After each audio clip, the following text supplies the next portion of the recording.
Ya, dimulai saja. A'udzubillahi minasyaitonirrajim. Bismillahirrahmanirrahim. Assalamualaikum warahmatullahi wabarakatuh. Alhamdulillahirabbil alamin. Alhamdulillahi nahmaduhu wa nasta'inuhu wa nastaghfiruh wa na'udzubillahi min syururi anfusina wa min sayyiati a'malina. May yahdihillahu fala mudhillalah wa may yudlilhu fala hadiyalah. Asyhadu an la ilaha illallah wahdahu la syarikalah wa asyhadu anna Muhammadan abduhu wa rasuluhu la nabiyya ba'dah. Allahumma salli ala Sayyidina Muhammad wa ala Sayyidina Muhammad kama sallaita ala Sayyidina Ibrahim wa ala ali Sayyidina Ibrahim fil alamin innaka Hamidum Majid. Qala Allah Ta'ala fil Qur'anil Karim, a'udzu billahi minasyaitonir rajim. Bismillahirrahmanirrahim.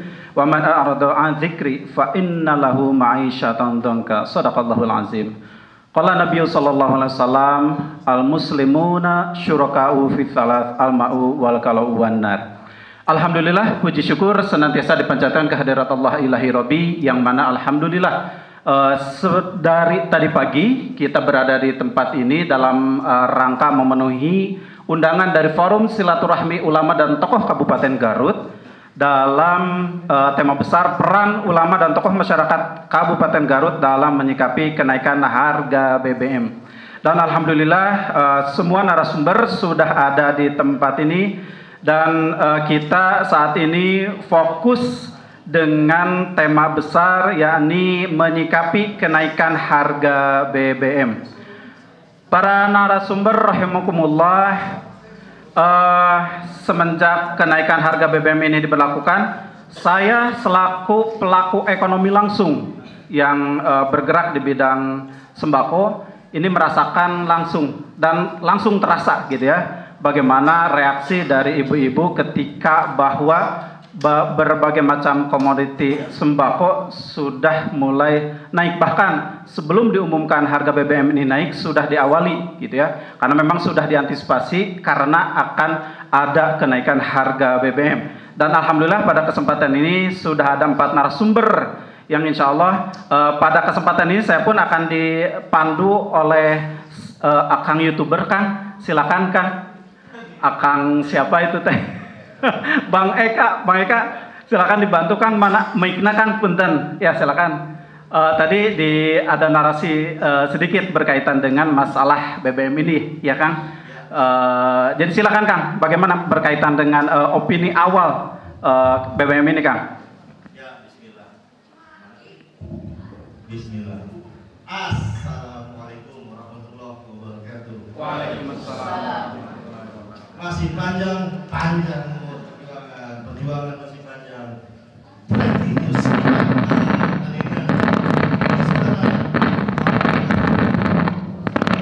Ini soal bagaimana kenaikan BBM, ya kan? Jadi ada narasi pada Pak Presiden yang katanya Presiden dari rakyat Indonesia. Dia bilang subsidi 502 tera.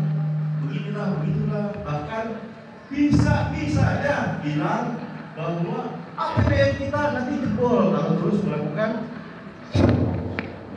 Bisa-bisanya bilang APBN kita nanti jebol kalau nanti subsidi BBM terus menerus. Jadi pengen Padahal pada faktanya bulan Juni 2022 itu dibantah oleh Sri Mulyani bahwa APBN kita surplus. Jebol dari mana Pak? Dari Hong Kong. Belum lagi tiba-tiba subsidi BBM itu nggak tanggung-tanggung saudara, sampai hampir 10.000 naiknya per liter. Itu kan bukan hanya menyakiti hati mahasiswa tapi juga buruh. Bahkan kita yang notabene bukan mahasiswa dan bukan buruh pun terdampak oleh bagaimana kenaikan BBM ini. Dan lucunya ketika masa itu rame-rame, gebrak-gebrak pagar, gebrak-gebrak di depan gedung DPR itu, mereka malah ulang tahun. Kayak gitu kacau atau tidak? Nyeleneh apa nyeleneh? Ngawur apa ngawur? Nah, inilah bentuk dari perlawanan kita. Perlawanan melawan ketidakadilan, perlawanan melawan kezaliman daripada penguasa. Takbir. Semoga saudara-saudara yang hadir pada hari ini semuanya menjadi hujah di pengadilan akhirat. Apa yang kita lakukan ketika BBM dinaikkan? Apa yang kita lakukan ketika penguasa saat ini zolim kepada rakyatnya? Semoga menjadi hujah nanti di akhirat kelak. Amin ya robbal alamin. Walaupun nih percuma demo nggak ada hasilnya. Percuma kompresi pers, kompresi pers ngerumpi nggak ada hasilnya. Nah itulah nanti yang akan dijawab oleh saudara dari ulama kita, guru kita. Bagaimana menurut Pak Kiai Ahmad Zainuddin tentang BBM subsidi ini? Katanya ini naik, tapi pemerintah bilang ada BLT. Kok ada BLT? Bukti pemerintah sayang pada rakyatnya. Ada BLT-nya. Bagaimana menurut Pak Kiai? Tapi kan ada BLT, kok dibilangnya zolim? Mangga, tafadhol. Ke saya ya, saya juga ngerasain banget itu, benar ya. Jadi persoalannya bukan apakah nanti ngikutin kemauan kita berdasarkan arahan syariat atau tidak. Kewajiban kita adalah dakwah. Ya, dakwah itu yang penting menyampaikan dalil Qur'annya, hadisnya, ya. Kemudian pendapat para ulama yang tidak lain diambil dari Al-Quran dan hadis, ya. Kemudian fakta, perkara nanti diterima atau ditolak, diterima pahala buat dia, insaf taubat, ya. Kalau misalnya ditolak, yang dakwah nggak pernah rugi. Yang rugi itu adalah orang Islam, apalagi kalangan ulama, berdiam diri melihat kemungkaran segede ini. Takbir.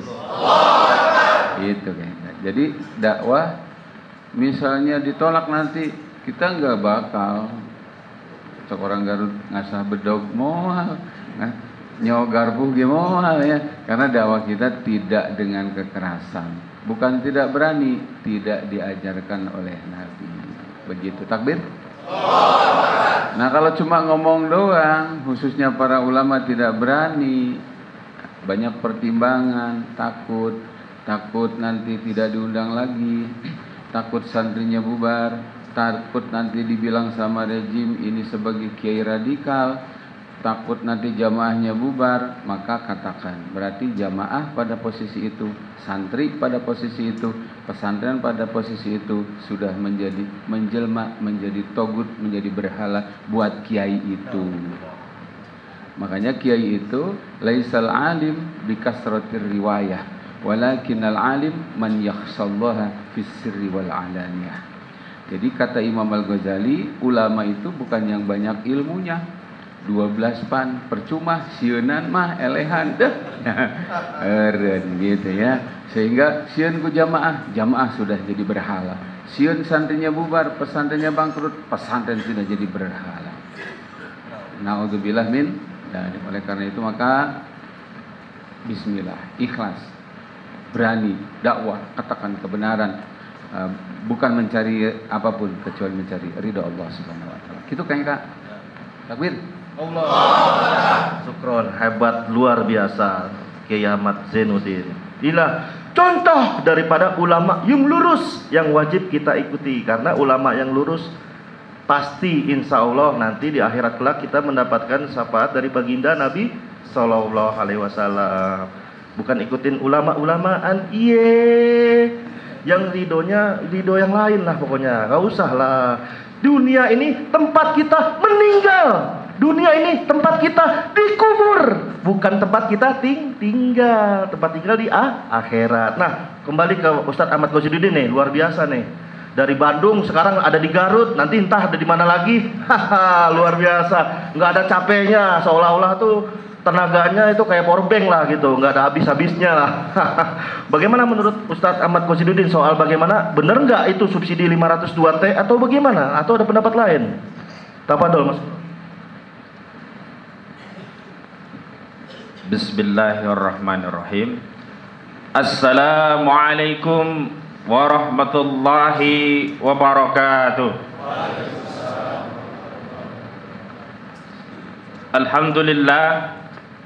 Alhamdulillahi rabbil alamin. Nahmaduhu wa nasta'inuhu wa nastaghfiruh. Wa na'udzu billahi min syururi anfusina wa min sayyiati a'malina may yahdihillahu fala mudilla lahu wa may yudlilhu fala hadiya lahu.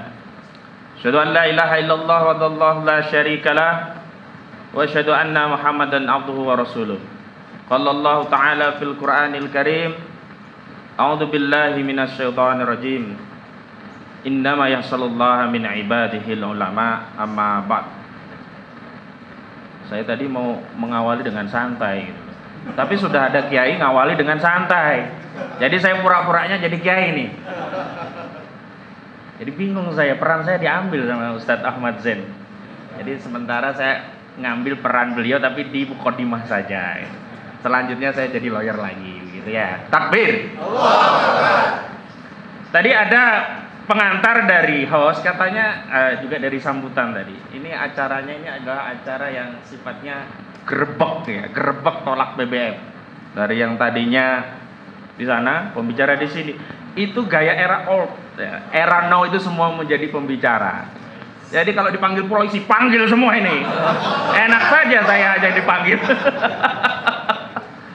Jadi kalau ada Dr. Rizal Ramli ya sama beberapa tokoh itu menolak BBM Faisal Basri, itu cuma 3, 4, 5 biji udah Pak. Tapi kalau yang menolak itu Ustadz ya Ahmad Zain dan Ustadz Irwan Saifullah, masanya kelihatan. Wah, jadi gak kaleng-kaleng. Berarti yang nolak itu bukan 1, 2, 3, 4 biji, tapi yang menolak adalah seluruh warga Garut. Takbir. Jadi begini, dalam persoalan BBM itu memang harus ada 2 hal yang kita lihat. Pertama aspek fakta, yang kedua aspek hukum syara'nya. Kenapa hukum syara'nya? Ustadz, bukan Ustadz ya, Bang, abang ini kan lawyer, kok bicara aspek syar'inya? Saya emang lawyer, tapi saya seorang muslim, dan setiap seorang muslim yang sudah mukallaf terikat dengan hukum syara'. Dan di dalam kaidah syara' itu dikenal dengan kaidah al-aslu fil af'al litakidi bi hukmis syar'i, sementara al-aslu fil asya' ibahah. Nah, karena persoalan mengelola energi ini persoalan af'al, kebijakan, policy, memerintah dan melarang, bahkan memberikan sanksi bagi orang yang melanggar perintah atau yang tetap melakukan satu larangan.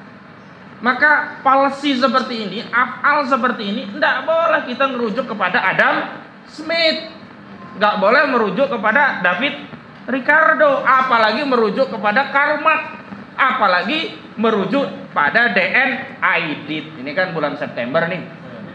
Malah kita ngambil teladan ngelola BBM secara ala komunis, nggak boleh. Karena kita muslim, maka kita nanti akan lihat aspek syar'inya bagaimana mengelola energi dalam pandangan syariat. Kenapa demikian? Nah, ini tadi kan sudah dikatakan, hidup kita yang sejati itu nanti di akhirat. Dan kehidupan kita yang di akhirat itu sangat ditentukan dengan apa yang kita lakukan di dunia ini. Kalau sekarang ini kan kita melihat akhirat lama ya. Nanti kalau sudah di akhirat, dunia itu kayak nggak pernah ada. Bahkan ada yang menyatakan ya di sebuah riwayat dikatakan orang yang susah, menderita ya, miskin sedunia, kena ujian terus, setiap usaha selalu gagal, tapi dia istiqomah, taat, ibadah kepada Allah.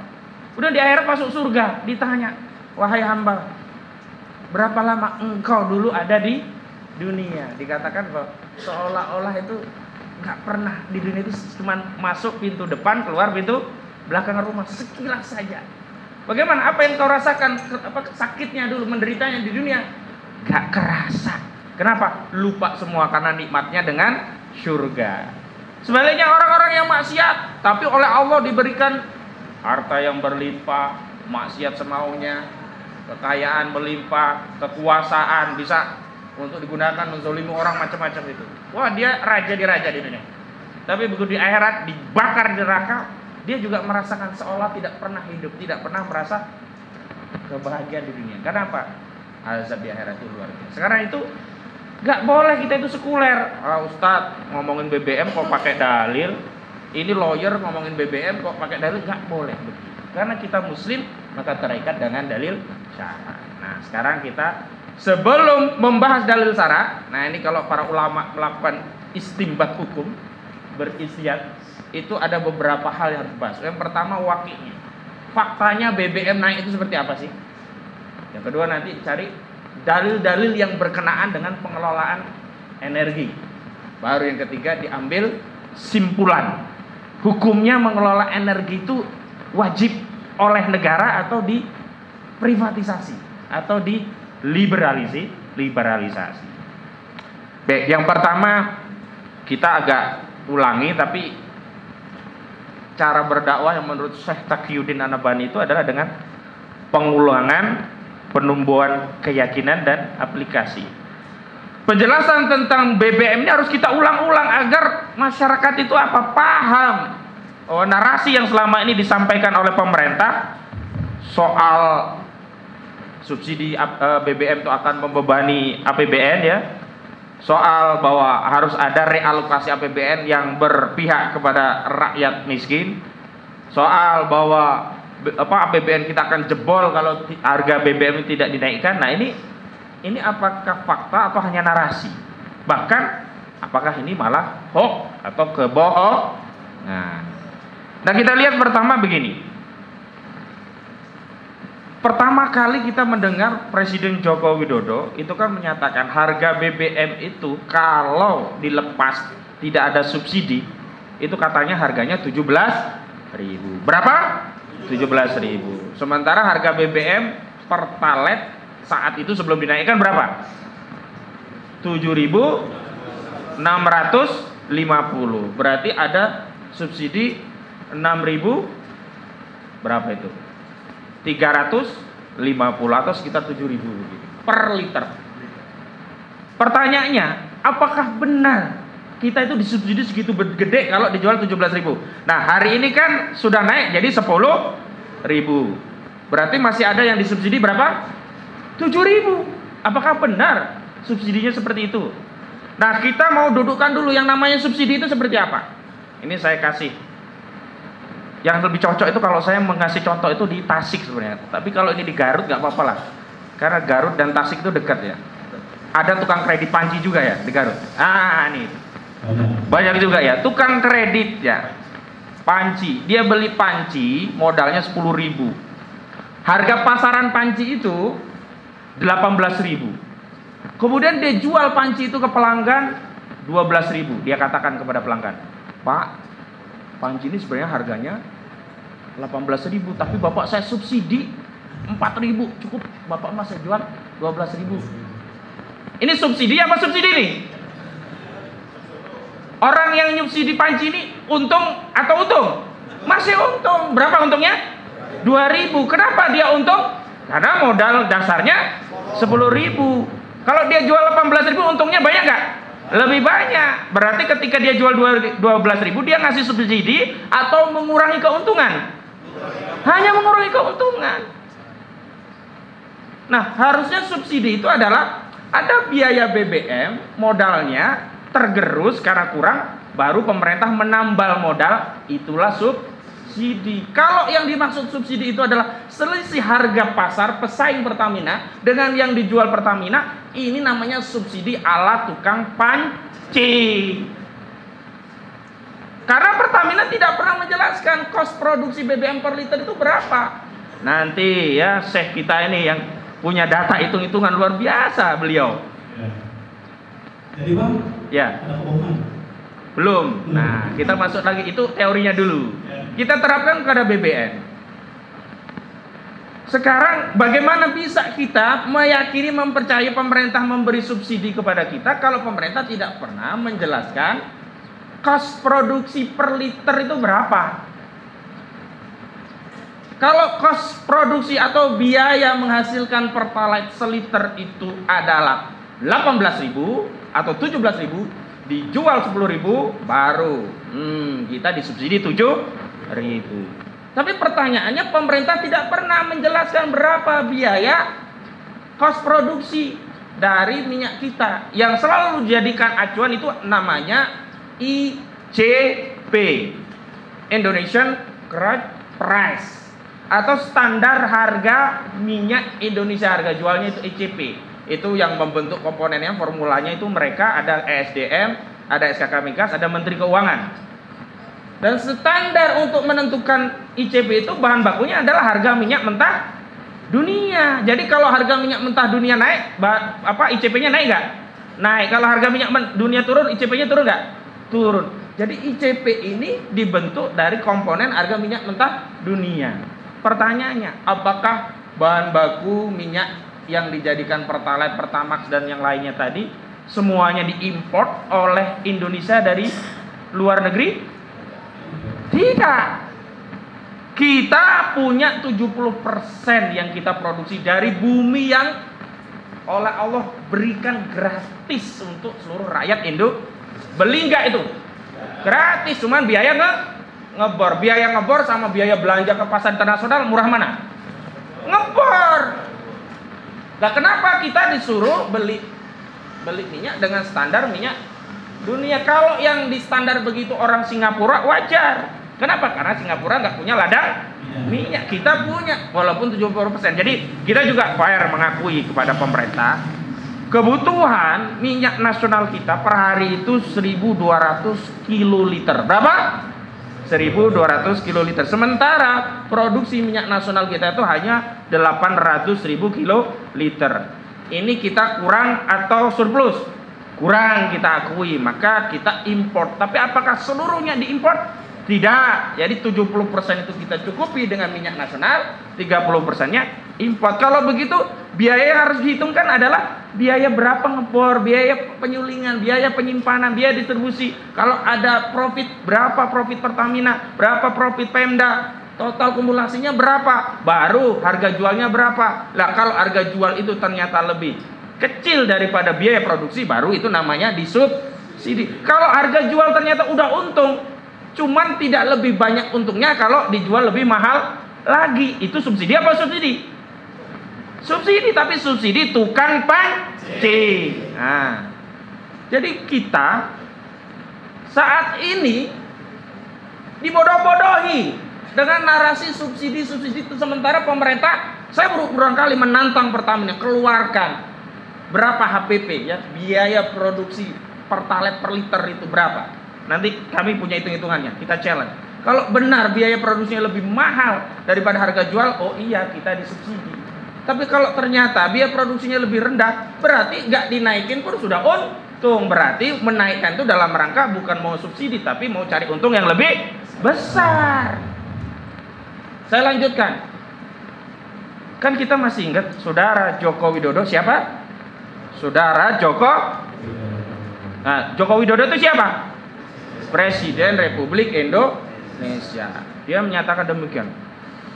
Kita itu beban APBN sudah berat sekali. Subsidi 502 triliun rupiah. Dan BBM kita, mana? Kacau.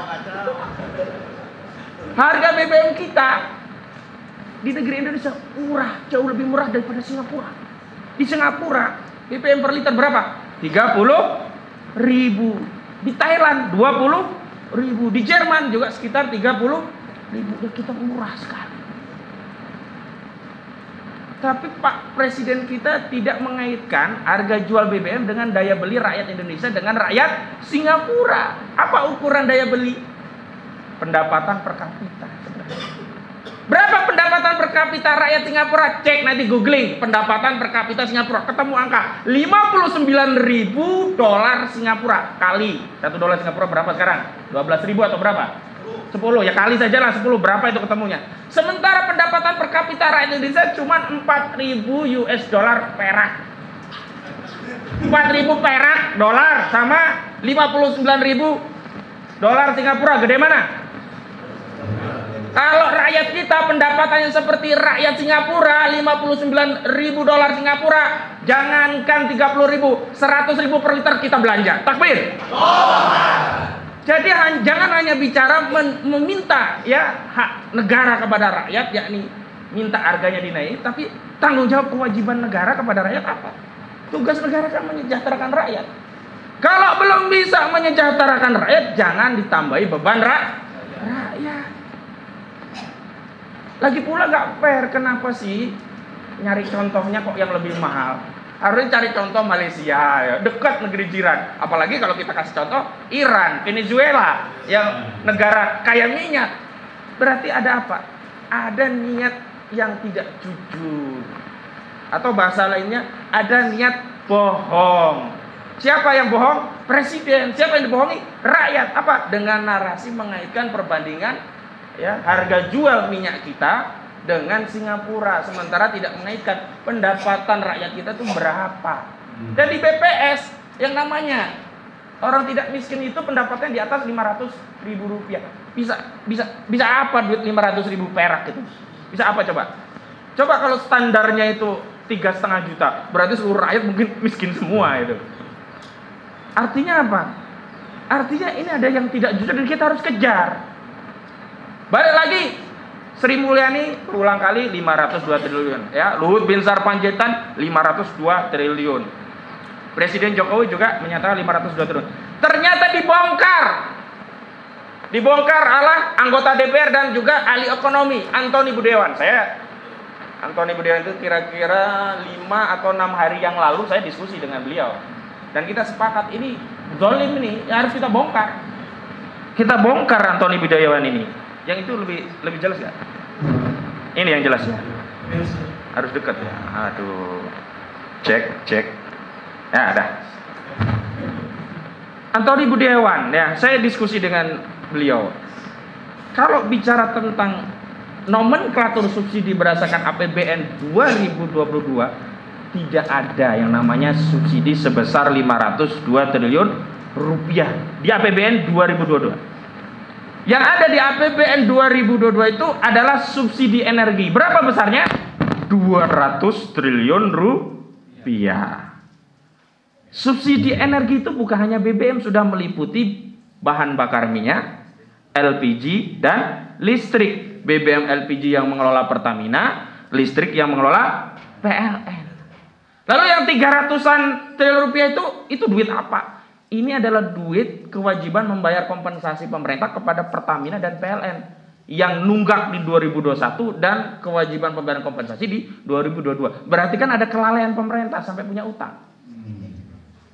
Yang salah pemerintah nggak bisa bayar utang, ngutang sama Pertamina kompensasi, kok rakyat yang dibebani? Iya, harusnya yang jadi beban itu pemerintah karena numpuk utang kan? Kok ini sekarang disalahkan rakyat? Habis itu ketika bicara beban APBN kok dilempar ke pundak rakyat. Padahal, nah kita cek lagi di APBN. Ternyata di Agustus 2022 ada laporan ini resmi dari Kementerian Keuangan Bu Sri Mulyani yang menerbitkan buku namanya APBN Kita. Di Agustus itu kita mendapatkan surplus penerimaan APBN. Karena apa? Karena peningkatan harga komoditi dunia. Ya, produksinya juga meningkat tapi tidak signifikan, tapi pendapatan itu menjadi signifikan karena ada harga komoditi yang mahal, naik, batu bara terutama. Ada batu bara, minyak sawit dan komoditi yang lainnya. Berapa duit sisa kita lebih gede daripada tahun sebelumnya di tahun 2022 sampai bulan Agustus 2022 tercatat 519 triliun rupiah. Berapa? 519 triliun rupiah. Kalaulah benarlah ada beban ya subsidi APBN 502 triliun ya kita akui sajalah. Nggak perlu kita kaitkan dengan kompensasi. Udah 502 triliun rupiah ya. Bongkoan ya ada kita ikat bungkus.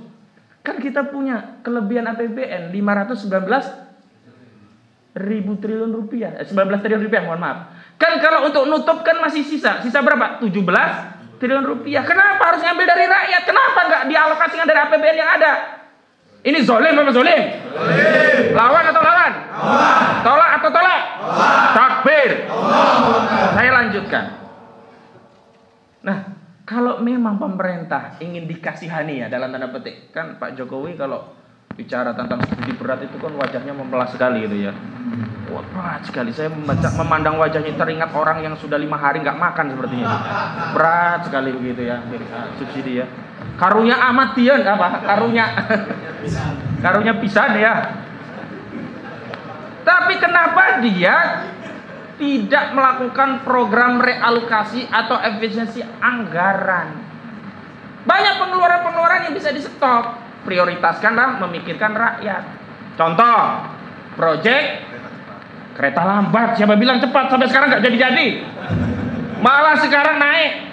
cost of run dari 6 miliar US dollar menjadi 8 miliar US dollar yang tadinya sekitar 60-70 triliun sekarang membengkak 100 triliun rupiah lebih. Dan sekarang nggak jadi-jadi, duitnya kurang, ditambah PMN, penyertaan modal negara dari APBN masih kurang. Ya, Ari Sinulinga dari Kementerian BUMN juru bicara lagi bingung nih nyari utang lagi untuk menutup kebutuhan kereta lambat. Benar, nah gara-gara berinteraksi dengan lawyer langsung cerdas sih. Antum harus dekat-dekat dengan lawyer. Kereta cepat pakai baterai, kereta mainan. Kereta lambat dan mahal gitu. Iya, sudah lambat, mahal, gak jadi-jadi pula sampai hari ini ya. Yang kedua IKN.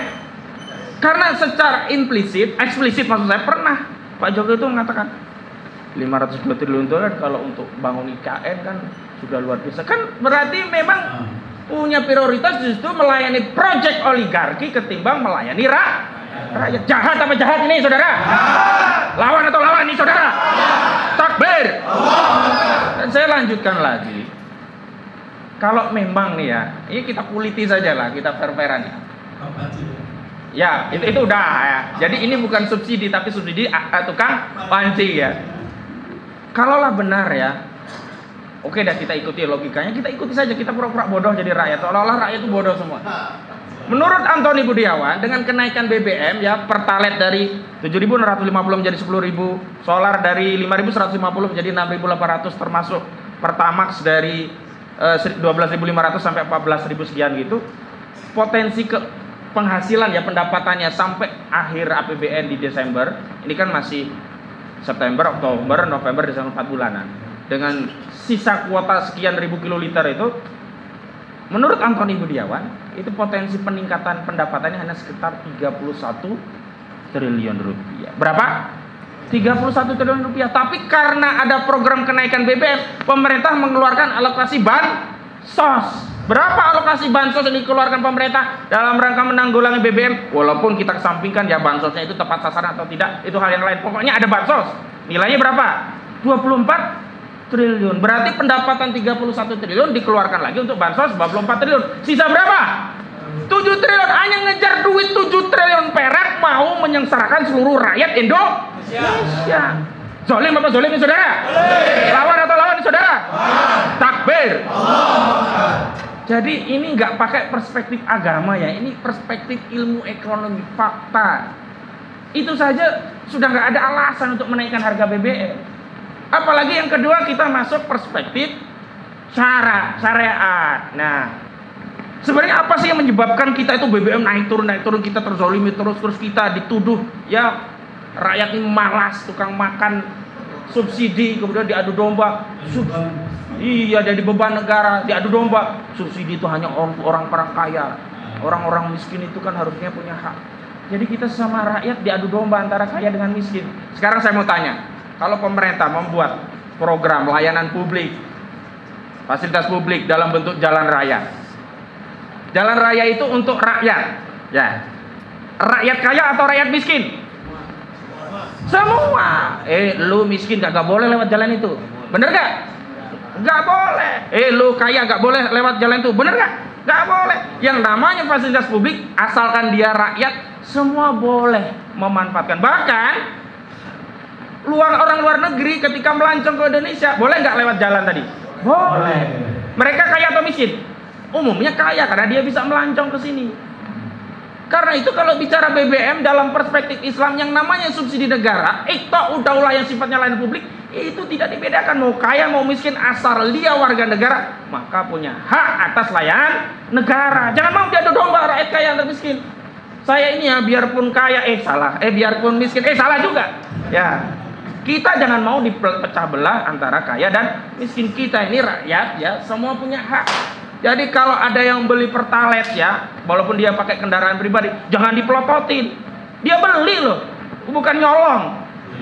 Kecuali kalau nyolong dipelototin. Ini kan sekarang kita diadu domba. Seolah-olah rakyat yang nggak punya mobil disuruh benci sama orang yang punya mobil. Minumnya Pertalite, kurang ajar itu mobil. Loh, sama seperti nanti kalau syariat Islam tegak, daulah khilafah tegak, itu nggak ada pendidikan gratis bagi orang miskin. Ya, layanan rumah sakit gratis bagi orang miskin. Enggak. Semua warga negara, mau kaya, mau miskin, mau ahlul dhimmah atau seorang muslim, asal dia menjadi warga negara daulah khilafah, maka dia punya hak atas layanan negara dan menjadi kewajiban daulah yang dilakukan riayah oleh seorang khalifah bahwa semua layanan yang diberikan oleh negara menjadi hak seluruh warga negara. Takbir. Jadi sistem Islam itu keren. Sistem Islam itu melayani semua. Kalau nanti akan dihilangin Bang ya. Kalau hanya untuk rakyat. wah itu jahat itu. Jahat narasi itu, seolah-olah orang kaya itu kalau pakai gas melon itu haram, padahal nggak ada. Semua layanan negara itu boleh. Nah, bahwa ada orang kaya memilih misalkan Pertamax ya untuk mobilnya lebih awet ya boleh. Tapi secara hak dia boleh. Kalau dia melepaskan haknya juga boleh. Hak itu filosofis hak, boleh diambil, boleh dilepaskan. Beda dengan kewajiban. Kewajiban nggak boleh ditinggalkan kecuali ada uzur syar'i. Ustaz Zen, ini orang tuanya sudah meninggal belum Ustaz? Sudah. Ada warisan banyak, dia punya hak. Haknya kan dibagi, tapi dia melepaskan. Udahlah, kakak sudah, abang udah kaya raya, saya lepas sajalah hak abang saya bagi-bagi buat adik-adik. Boleh apa? Boleh? Boleh, karena hak itu boleh diambil, boleh dilepaskan. Tapi kalau kewajiban, Ustaz Zen nikah nih, istrinya 2. Nafkahnya 1, yang 1 ditelantarkan, itu kewajiban. Nggak bisa, Ustaz. Kewajiban itu. Zolim ya. Sampai. Nah, jadi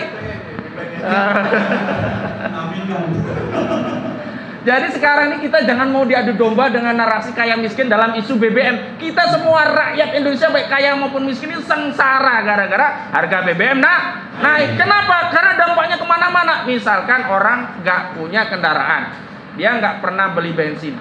Tahu-tahu besok dia beli telur naik, beli minyak naik, beli semua naik. Dia naik angkot, ongkos, jasa transportasi naik.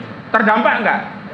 Karena BBM itu unsur penting yang menjadi salah satu cost dalam proses produksi maupun distribusi ekonomi. Produksi, semua barang-barang hari ini tidak ada ya yang prosesnya manual. Misalkan padi, bikin beras itu tidak ada lagi yang ditutu ya. Tok. Gak ada lagi pakai BBM-nya itu cuman keringat. Harus pakai solar, harus penggilingan. Kalau solarnya naik, biaya penggilingan naik, harga beras akan naik nggak? Naik. Itu dari sisi produksi. Belum lagi beras itu kan dari Garut dikirim ke Jakarta. Dikirim ke Jakarta itu pakai sepeda atau pakai mobil. Makanya jahat sekali itu orang kalau BBM naik pakai sepeda aja. Dikiranya pakai BBM hanya untuk ke kantor. Kita tuh pakai BBM untuk kirim barang. Coba kalau BBM naik, bisa dia kirim beras 2 ton pakai sepeda. Enak bener ngomongnya ya. Kayak renyah aja dunia ini ya. Nah, kalau nanti ongkos transportasi naik, berarti apa? Harga jual produk tadi pasti akan naik. Dampaknya apa? Seluruh kebutuhan naik. Dan ini yang dikhawatirkan ekonomi inflasi 6-8%. Khusus inflasi pangan, barang-barang yang kita makan di beras, gandum, minyak dan sebagainya itu bisa di angka 11%. Ini yang kita rasakan. Padahal tadi kalau hitung-hitungan selisih antara potensi pendapatan 31 triliun dengan alokasi bansos 24 triliun cuma dapat 7 triliun rupiah.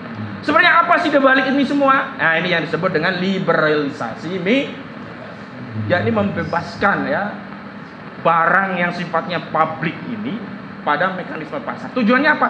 Agar SPBU pesaing itu untung jualan minyak. Kalau Pertamina masih jual lebih murah, maka market ini nggak akan beli ke SPBU asing. Maka komitmen SPBU asing itu dia hadir di Indonesia itu dengan catatan suatu saat harga minyak ini harus dilepas ke mekanisme pasar sehingga mereka dapat untung. Ini liberalisasi migas lanjutan di sektor hilir eceran, karena sebelumnya liberalisasi migas itu terjadi di sektor hulu. Hulu itu di sektor eksplorasi dan eksploitasi, lifting ya, ngebornya gitu. Saya lanjutkan. Lalu harusnya bagaimana syariat Islam mengatur ini agar tidak ada persoalan terhadap pelayanan publik, khususnya memenuhi hajat kebutuhan warga negara dalam bentuk kebutuhan energi. Karena kebutuhan di dalam perspektif Islam itu yang sifatnya basic itu adalah sandang, pangan, dan papan. Dan energi itu adalah kebutuhan yang sifatnya kolektif, juga dibutuhkan, juga asasi. Gak bisa negara itu mengabaikan kebutuhan energi. Listrik hari ini tuh kalau nggak ada listrik bisa susah kita. Dulu mungkin nggak ada listrik bukan kebutuhan yang sifatnya basic. Kalau sekarang listrik itu sudah basic. Sama dengan bensin. Gak ada sekarang kemudian kemana-mana bawa sepeda, udah nggak zamannya gitu. Makanya kalau ada, nah ini BBM naik, ya sudahlah pakai sepeda gitu. Dikiranya naik. Iya. Transportasi naik dan seterusnya. Nah, saya mau kembalikan dalam Islam. Nah, kalau kita bicara Islam, ini kan masuk kategori af'al, pengelolaan.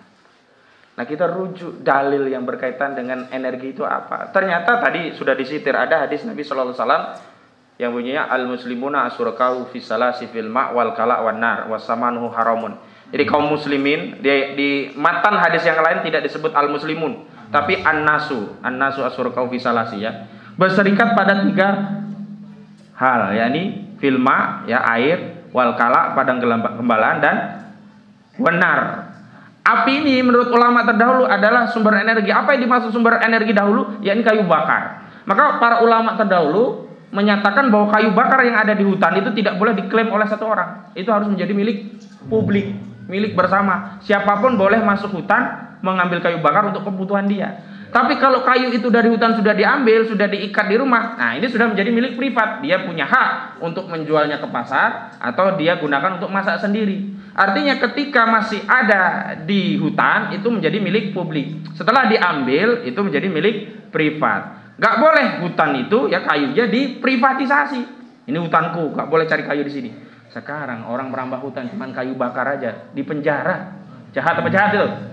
Padahal ini milik umum. Nah, hari ini ada sumber energi yang berbeda dengan zaman Nabi sallallahu alaihi wasallam. Ya, ini apa? Batu bara, minyak, dan gas. Esensinya apa? Dia sumber energi, sumber api. Batu bara itu menghasilkan api, minyak menghasilkan api, gas menghasilkan api. Kalau minyak tadi ya masuk ke mesin diesel ya, ada proses isap, proses kompresi, kemudian di titik mati atas bukan busi, kalau diesel itu apa namanya? Injektor menyemprotkan ya, mencemprotkan plus gitu, terbakar oleh tekanan udara, kemudian turun menjadi energi, naik lagi, buang asap. Nah ini terjadi berkali-kali. Nah ini semuanya adalah energi yang dihasilkan dari bahan minyak. Sama juga motor bakar 4 tak 2 tak itu semua juga sumber energi dari minyak. Dan hari ini semua mesin yang membantu kehidupan kita itu semua menggunakan minyak. Memang ada alih ya beberapa, misalkan listrik ya. Tapi kan kita belum punya suatu teknologi yang bisa mengkonversi semuanya kebutuhan kita dengan listrik. Tapi listrik juga awalnya juga dari batu bara. Karena apa? Power plant-nya itu kan semuanya sekarang kalau nggak batu bara, solar. Artinya apa? Kita belum bisa lepas dari kebutuhan bahan bakar fosil. Memang kita harus akui itu. Walaupun memang kita bisa mengupayakan untuk meningkatkan sumber energi dari bahan non fosil seperti geotermal, macam lah, angin, listrik, itu banyak. Tapi kita mau fokus dulu ke energi. Nah, karena itu di dalam Islam sumber energi ini tidak boleh dikuasai individu, karena dia terkategori al-milkiyatul amah. Karena apa? Kita memilikinya secara bersirkah. Bersikah itu kongsi. Kalau kongsi itu berarti milik bareng-bareng, milik sama-sama. Jadi nggak boleh satu orang menghalangi pihak lainnya untuk mengambil hak, karena ini milik bareng-bareng. Tapi karena ini milik bareng-bareng seluruh rakyat, sementara mengambil ya minyak itu berbeda dengan mengambil kayu bakar, maka harus ada yang mewakili masyarakat ini untuk mengeluarkan minyak, memurnikan dan siap untuk dibakar. Itulah proses yang harus dilakukan. Dan di dalam Islam wakil masyarakat yang bersikah itu adalah pemerintah atau negara atau khalifah. Kenapa? Karena fungsi khalifah itu al-imamur ra'in ya. Pemimpin itu adalah pelayan, dia yang ngurusi. Ya, dia yang nanti mengeksploitasi, memurnikan. Udah jadi dikembalikan kepada pemiliknya. Siapa pemiliknya? Rakyat. Memang dalam mengembalikan kepada rakyat di dalam perspektif Islam itu bisa dijual dengan harga pasar, bisa dijual dengan harga harga biaya produksi, bisa juga dijual dengan gratis. Wah, ada yang protes ke saya tuh. Dari mana ceritanya BBM dijual gratis?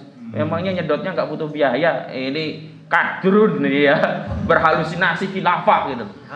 Kalau perspektif kita hanya melihat BBM, ya nggak masuk akal. Tapi kalau perspektif kita energi, ada batu bara, ada gas, itu bisa negara itu menjual BBM gratis. Caranya apa?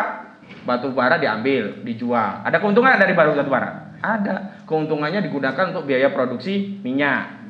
Terus minyaknya dijual gratis. Rugi nggak? Enggak, karena udah dibiayai dari keuntungan batu bara. Bisa di dalam Islam. Dan kenapa dalam Islam bisa? Karena seluruh barang energi tadi ya, bahkan bukan hanya sumber energi, tambang mineral ya, termasuk emas, perak, kemudian semua jenis tambang ya, asal dengan syarat depositnya melimpah, itu juga harus dikuasai oleh negara dan dimanfaatkan untuk rakyat. Hari ini semuanya ini dikuasai oleh asing, swasta, atau yang sekarang kita kenal itu dengan istilah oligarki. Akhirnya keuntungan dari tambang ini tidak masuk ke kantong negara, tapi ke kantong oligarki. Masya Allah, coba kalau ini dikelola oleh negara, keuntungannya gede banget. Kami itu pernah punya hitung-hitungan ya. Itu belum sampai al-milkiyatud daulah ya. Kalau sumber penerimaan di dalam Islam, di dalam sebuah negara Islam, itu APBN itu penerimaannya ada 2 pintu. Pertama dari pintu al-milkiyatul amah, harta milik umum. Yang kedua al-milkiyatud daulah, harta milik negara. Al-milkiyatul amah itu diantaranya tadi tambang yang depositnya melimpah, sumber energi, minyak, gas, batu bara, itu semuanya masuk negara.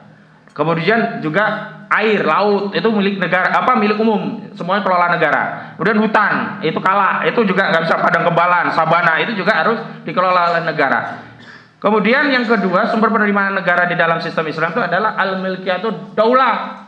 Yang punya wewenang mengambil adalah negara. Tidak boleh ada individu yang mengambil al-milkiyatud daulah. Apa itu harta-harta yang masuk kategori al-milkiyatud daulah? Ada kharaj, fai', ghanimah, usyur, anfal, ada juga harta zakat. Kenapa? Di dalam perspektif Islam, zakat itu memang untuk 8 asnaf, tapi yang berwenang untuk menarik, mengelola dan mendistribusikan zakat adalah negara. Jadi nggak boleh sekarang di tengah masyarakat ada gerakan masyarakat atau individu tertentu ngambil harta orang lain dengan dasar ini fai'. Nggak boleh. Yang boleh mengambil fa'i atau fai' itu adalah negara. Kalau negara belum hadir, berarti harus tegakkan negaranya dulu. Bagaimana caranya? Untuk menegakkan negaranya, kita contoh bagaimana Nabi SAW menegakkan negara pertama kali di Madinah, yakni dengan taskib, tafal ma'lumah, hingga tolabun nusrah dan istilamil hukmi. Takbir! Allahu Akbar. Nah terakhir, nah ini saya panjang banget ini. Panjang banget ini. Yang terakhir, bagaimana kalau Islam mengelolanya? Apakah akan muncul masalah ini? Tidak. Kenapa? Karena sumber penerimaan negara itu nggak akan membuat negara terbebani APBN-nya. Kalau sekarang kan sumbernya hanya pajak, utang, cetak uang, pajak, utang, cetak uang. Semakin tinggi pendapatan negara, rakyat semakin sengsara. Ya, apa enggak? Iya, karena semakin tinggi pendapatan negara kan pajaknya semakin tinggi. Sengsara enggak kalau rakyat pajaknya tinggi? Sengsara. Kalau dalam Islam semakin tinggi pendapatan negara Islam, rakyat makin makmur. Kenapa? Berarti banyak layanan yang akan dilayani oleh negara. Berarti banyak sumber dari tambang yang meningkat pendapatannya, dari alam meningkat pendapatannya, dari ghanimah, usur dan seterusnya itu meningkat. Nah, kalau ada peningkatan penerimaan negara dari tambang, rakyat senang apa senang? Senang. Tapi kalau ada peningkatan negara dari pajak, rakyat senang apa susah? Susah. Lu enak bener kan dengan syariat Islam? Enak atau enak? Menarik atau menarik? Ya makanya harus kita perjuangkan. Jangan kemudian kalau ada syariat khilafah, anti NKRI, anti Pancasila, radikalisme. Gak taunya yang teriak-teriak NKRI, anti Pancasila, radikalisme, ternyata korupsi uang kampus dari mahasiswa. Masya Allah. Dia ketua untuk melawan radikalisme di antar kampus-kampus. Dia seorang dosennya dosen, siapa? Rektor, bahkan rektornya rektor, karena dia kan memimpin rektor-rektor seluruh Indonesia untuk melawan radikalisme. Ternyata maling. Iya Allah. Dan terakhir, saya kira kita harus menyampaikan sikap nanti. Karena apa? Termasuk kita itu akan dihitung sebagai setan bisu kalau melihat kezoliman, kemungkaran, tapi kita diam. Memang benar, boleh jadi tidak akan mengubah, itu hal yang lain, itu area yang musayar, yang nggak kita kuasai. Apakah nanti pemerintah mau membatalkan atau tidak, apakah Jokowi mau turun atau tidak, itu area musayar, kita nggak kuasai. Yang kita kuasai, kita berteriak menentang ya kezaliman dari penerapan kenaikan BBM ini. Dan tentu saja tidak cukup di situ. Kita juga menyeru kepada seluruh kaum muslim agar memperjuangkan syariat Islam secara kafah dengan menegakkan daulah khilafah, karena ya seluruh solusi ini baru akan tuntas kalau umat ini mau tunduk, taat dan patuh diatur oleh syariat Allah Subhanahu wa taala. Ikuti kata-kata saya. Bismillahirrahmanirrahim. Bismillahirrahmanirrahim. Demi Allah. Saya bersumpah akan berjuang sungguh-sungguh ikhlas untuk menegakkan syariat Islam secara kafah dalam naungan daulah khilafah sampai Allah memenangkan urusan ini, atau kami binasa karenanya. Takbir. Assalamualaikum warahmatullahi wabarakatuh. Waalaikumsalam warahmatullahi wabarakatuh. Luar biasa pembahasan tuntas. Baru 45 sih kayaknya gitu ya. Pembahasan itu Kang Panci, kalau di Kang Panci. Iya. Berikutnya saya persilakan Pak Ahmad ya. Kayaknya cocoknya Abang aja ya, Pak. Ya. Bang Ahmad, sebenarnya jazakallahu khairan katsiran. Berikutnya saya tawarkan ke Ustaz Didin dulu, Ustaz Didin Salahuddin yang akan insya Allah menjelaskan berkaitan dengan solusi Islam terkait dengan persoalan BBM dan sumber daya alam Islam lainnya. Dari Garut, ya. Kalau Abang tadi dari Lampung dan Bekasi, aslinya yang mana? Bekasi apa Lampung? Bujaklam. Putra Jawa kelahiran Lampung. Siap. Ya, berikutnya Ustaz Didin Salahuddin, saya persilakan. Assalamualaikum warahmatullahi wabarakatuh. Hamidanillah wa musallin ala rasulillah wa ala alihi wa ashabi wa mawalah wa ba'du. Fa ya ibadallah usini wa iyyakum bittaqwallah. Ya ayyuhalladzina amanu taqullaha haqqa tuqatih wa la tamutunna illa wa antum muslimun. Wa qala an-nabiy sallallahu alaihi wa alihi wasallam, ma min walin yali ra'iyatan minal muslimina fayamutu wa huwa ghashun illa haramallahu alaihil jannah. Sadaqallahu hadim wa sadaqa wa balagha rasuluhu wa nabiyyu al-habibul karim wa nahnu ala dzalika minasyahidin wa syakirin alhamdulillahirabbil alamin. Kaum muslimin yang dimuliakan Allah Subhanahu wa taala, sebetulnya udah lengkap pemaparan dari lawyer Bang Ahmad Khazinuddin terkait dengan fakta dan solusi Islam.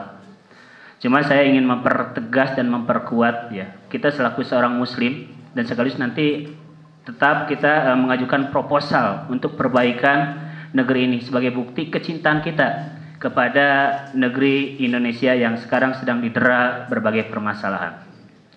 Iwafillah rahmatullah, sebagai seorang muslim ternyata kita udah diwarisi oleh ulama-ulama terdahulu kita terkait dengan bagaimana konsepsi Islam di dalam mengatur perekonomian, baik skala individu atau dalam ruang lingkup negara. Kalau kita lihat literatur klasik yang kita sebut dengan Turath, itu ulama-ulama terdahulu sejak abad kedua, abad ketiga itu sudah mengeluarkan berbagai karya yang sangat monumental. Di antaranya Abu Yusuf dengan kitabnya Al-Kharaj, Abu Ubaid dengan kitabnya Al-Amwal juga, dan beliau dahulu itu betul-betul praktisi karena beliau itu sebagai qadhi ya di institusi khilafah pada waktu itu. Juga ada kitab Ahkamus Suq yang mana dikarang oleh Yahya bin Umar. Itu pada abad kedua dan ketiga. Dan tentu selain ya para aimatul madzahib ya, yang telah beliau mengistimbat berbagai hukum untuk menyelesaikan problem-problem umat manusia, baik menyangkut masalah ekonomi dalam skup mikro. Nah, alhamdulillah saat ini turos tersebut masih terus terjaga kepada kita, walaupun dalam tataran praktis ternyata ini tidak ada. Dan subhanallah luar biasa pada saat ini kita kalau mau menggali, mau jujur bahwa ternyata hasanah keilmuan Islam yang bersumber dari Al-Quran, As-Sunnah, Ijma Sahabat dan Qiyas itu ternyata udah cukup lengkap untuk menyelesaikan berbagai problematika umat, termasuk masalah ekonomi ini.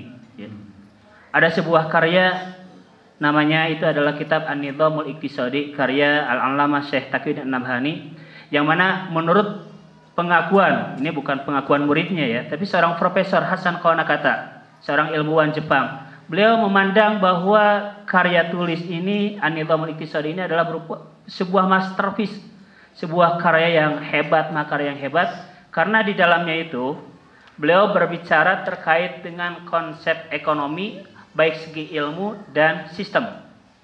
Lalu bagaimana terkait dengan konsep harta, konsep kepemilikan, sampai nanti kepada konsep tanmiyah, konsep pengembangan, sama bagaimana konsep tawzi'ul mal, konsep distribusi harta. Jadi wafillah, kita ini sebenarnya gak usah membebek ya kepada para kapitalis, kepada Adam Smith dan yang lain-lain, karena kita salafus seorang muslim ini udah betul-betul dianugerahi oleh Allah Subhanahu wa taala sebuah konsep sekaligus nanti metode untuk menjalankan konsep tersebut, salah satunya dalam bidang ekonomi. Misalkan contoh di dalam An-Nizamul Iqtisadi, Syekh Taqiyuddin An-Nabhani membahas terkait dengan ekonomi dari sisi pertama ilmu ekonomi, karena ini yang menjadikan saat ini kita itu abu-abu ya, antara sering ketukar, sering pahili antara ilmu ekonomi dan sistem ekonomi. Kalau ilmu ekonomi sebenarnya itu adalah hanya membahas terkait dengan intaj. Intaj itu adalah terkait dengan produksi, bagaimana pengadaannya, dan itu sebenarnya itu adalah ranah umum dan itu adalah bisa ranahnya itu adalah sains dan teknologi. Tapi ada hal yang sangat penting yaitu terkait dengan sistem ekonomi, dan ini banyak tidak disadari termasuk oleh kaum muslimin itu sendiri.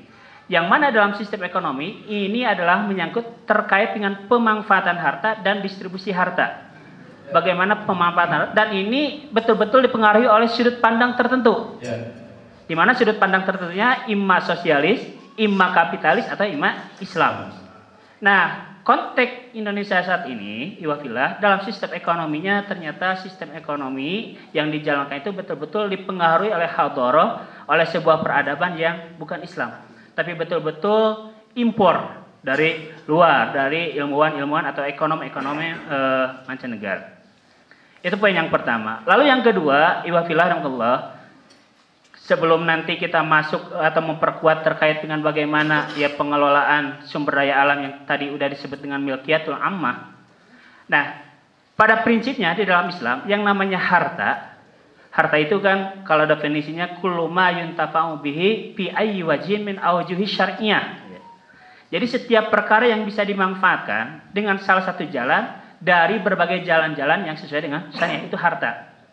Itu definisi harta. Jadi setiap yang bisa dimanfaatkan. Nah, adapun harta, pada prinsip dasar ini, harta ini punya siapa sih? Ini adalah semua adalah milik Allah Subhanahu wa ta'ala. Walillahi ma fis samawati wa ma fil ardh. Harta ini adalah milik Allah Subhanahu wa ta'ala. Nah, lalu nanti kewenangan untuk mengelola, mengembangkan, mendistribusi itu terjadi kepada berbagai pihak. Ini terjadi di sini ada konsep istikhlaf, yaitu penguasaan dari Allah berupa izin, al-idnu syar'i, idnu syari, izin dari syara nanti, dan ini tidak dimiliki oleh kapitalisme. Tadi sudah dijelaskan dalam kapitalisme yang namanya kepemilikan itu kan sama ya, gak dikenal ada kepemilikan pribadi, kepemilikan negara, kepemilikan umum. Nah, kalau dalam Islam harta yang diistikhlafkan kepada masyarakat, kepada rakyat ini dibagi-bagi di tafsir. Pertama ada idnu syari lil fardiyah, ada izin syara kepada individu, yaitu liyun tafa'bih, untuk mengamalkan harta tadi, harta yang bersifat pribadi. Itu memang enggak mau punya sebanyak apapun, ketika itu syara memberikan izin bahwa itu bisa dimiliki oleh individu, ya monggo kita untuk memilikinya. Yang kedua ada idnu syari lil jamaah, yaitu izin dari Allah Subhanahu wa taala bahwa itu adalah untuk jamaah, yang kita sebut dengan ini adalah al-milkiyah al-ammah. Lalu yang ketiga ada al-milkiyatud daulah, yaitu idnu syari yang itu li tasarrufi al-mawkul lil daulah awil lil khilafah. Jadi kepemilikan negara yaitu adalah merupakan izin syara untuk mengelola sebagai wakil dari umat. Nah, wafillah rahmatullah, terkait dengan al-milkiyah ammah, kalau kita mengkaji, menggali berbagai hadis-hadis Rasulullah SAW, jadi ini ada beberapa karakter ya. Sebuah benda, sebuah harta itu terkategori al-milkiyah ammah. Tadi hadisnya sudah jelas ya. Yang pertama karakternya itu adalah min marafiqil jamaah. Harta itu adalah merupakan dibutuhkan, merupakan kebutuhan hajat hidup orang banyak. Tadi hadisnya jelas an-nasu syuraka'u atau al-muslimuna syuraka'u fi thalathin. Al-ma'i wal kala wan nar. Pada riwayat lain wasamanu haram.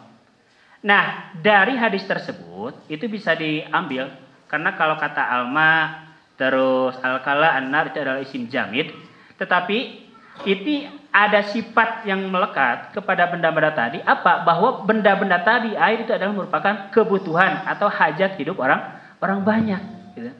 Maka ini statusnya adalah menjadi milkiyah ammah, tidak boleh diprivatisasi menjadi kepemilikan individu atau pengusaha, ini tidak boleh. Ini bertentangan dengan nas tadi. Lalu yang kedua, karakter al-milkiyah ammah itu adalah yaitu benda-benda yang sifatnya atau depositnya melimpah. Yaitu al-ma'u al-id. Ya, jadi kayak air yang mengalir terus-menerus. Di mana ini bisa kita lihat di dalam hadis Abiyad bin Hamal, ya. Ketika Rasulullah SAW bersabda, ya, yang hadisnya an Abiyad ibni Hamal, annahu wafada ila Rasulullah SAW fastaqta'ahu al-milha. Dulu Abiyad bin Hamal berkunjung datang kepada Rasulullah SAW. Lalu dia minta diberikan tambang garam. Fastaqta'ahu. Lalu oleh Rasulullah faqata'ahu. Tambang tersebut dikasihkan kepada Rasulullah. Ata rajulun fil majlis. Ya Rasulullah atadri. Wahai Rasulullah, tahukah engkau yang telah engkau berikan kepada Abiyad bin Hamal itu adalah merupakan tambang yaitu kalmail aid. Seperti air yang mengalir. Maka ketika itu Rasulullah fantaza'ahu. Rasulullah mengambil lagi tambang tersebut. Dari hadis ini jelas ya bahwa barang yang depositnya melimpah itu dilarang oleh syariah untuk diberikan kepada individu. Padahal kan kalau di hadis lain yang namanya ketika udah memberikan sesuatu lalu diambil lagi, itu kan kayak menjilat lidah ya. Itu kan tidak boleh seperti itu kan. Tetapi gitu ya, karena ada alasan lain bahwa ini adalah merupakan milkiyah ammah, kepemilikan umum, itu dilakukan oleh Rasulullah. Menarik kembali tambang yang pernah diberikan kepada Abiyad bin Hamal. Lalu yang ketiga, ihwafillah terkait dengan karakteristik al-milkiyah al-ammah itu adalah yaitu ketika barang tersebut itu tidak boleh dimiliki oleh individu. Hadisnya jelas, mina munahu man sabak. Mina itu adalah tempat bagi orang yang siapa saja yang terlebih dahulu sampai ke tempat tersebut. Maka dari sini bisa diistinbat hukum bahwa siapapun yang sampai duluan ke Mina maka dia bisa memiliki benda tersebut. Karena bisa dipahami mafhumnya kalau itu adalah udah milik individu itu udah ditentukan dari sebelumnya oleh Rasulullah SAW. Jadi wafillah kita harus betul-betul yakin terhadap Islam dan sekaligus ini juga proposal ya kepada penguasa di negeri ini. Kita udah bosan, kita udah lelah hidup dalam kungkungan sistem yang merupakan warisan penjajah, sistem kapitalisme ini. Sementara di sisi lain kita punya betul-betul mutiara yang sangat luar biasa, yang sangat dahsyat, yakni syariat Allah Subhanahu wa taala. Maka kami tawarkan ya kepada penguasa di negeri ini, kepada anggota dewan dan kepada siapapun, yuk kita ambil konsepsi Islam termasuk dalam sistem ekonomi. Dan tentu saja kita mengambilnya itu tidak boleh parsial, tidak boleh sebagian-sebagian. Itu harus didukung, ditopang dengan konsepsi-konsepsi yang lain. Maka kami siap ya, untuk duduk bareng, mengkaji bareng. Kita mencari formulasi terbaik untuk menyelesaikan kekisruhan ini. Sehingga terakhir kami mengingatkan sebagai bentuk kasih sayang kepada penguasa di negeri ini. Rasulullah SAW bersabda, "Ma min walin yali ra'iyatan minal muslimina." Tidaklah seseorang pemimpin yali ra'iyatan yang dia itu mengurusi urusan rakyat minal muslimina dari kalangan kaum muslimin. Indonesia ini mayoritas kaum muslimin yang sedang diurus oleh Anda. Terus ditakdirkan fayamutu. Wali tersebut, pemimpin tersebut meninggal sementara wahwa ghasun. Sementara dia itu dalam keadaan menipu, dalam keadaan mengkhianati rakyatnya. Kata Allah, illa harramallahu alaihil jannah. Kecuali Allah akan mengharamkan kepada wali tersebut masuk surga. Masa iya kita selaku seorang muslim yang ditakdirkan oleh Allah Subhanahu wa taala hidup di negeri yang berkelimpahan ini mau tetap berkamuflase dengan memakai hukum-hukum yang bertentangan dengan syariat Allah Subhanahu wa taala. Takbir. Terima kasih. Wassalamualaikum warahmatullahi wabarakatuh. Waalaikumsalam warahmatullahi wabarakatuh. Luar biasa tawaran proposalnya, ini mudah-mudahan bisa didengar oleh siapapun. Karena tadi tidak hanya Pak Jokowi saja, tidak wakil rakyat siapapun, karena ini berkaitan dengan hak dan kewajiban wabil khusus kita sebagai seorang muslim. Takbir. Berikutnya atur nuhun jazakallahu khairan katsiran Ustaz Didin telah menyampaikan tadi sekelumit sesungguhnya ya untuk pembahasan ini. Beliau merupakan pengasuh Pondok Pesantren Miftahul Huda Al Jauriyah Cigedug Kabupaten Garut. Berikutnya saya berikan kesempatan ke Al-Mukarram. Kalau tadi ada yang bilang Ustadz Irwan Sarkolah Al-Janasi, kita saksikan dan rasakan segala sopan beliau untuk Indonesia lebih baik. Waktu dan kesempatan saya persilakan.